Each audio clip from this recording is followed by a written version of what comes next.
Hey guys, and welcome to How to Guide. In this tutorial, we're gonna look at how to turn on active status on OnlyFans. Now let's begin.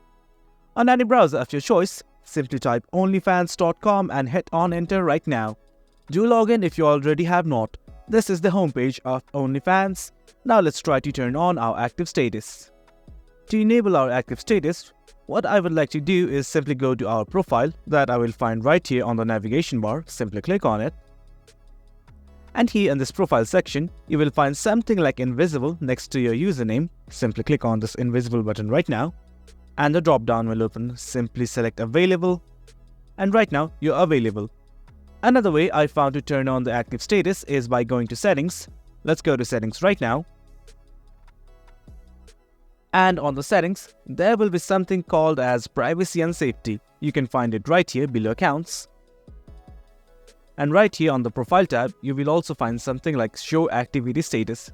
You can also enable your activity status from here, simply by toggling on this button.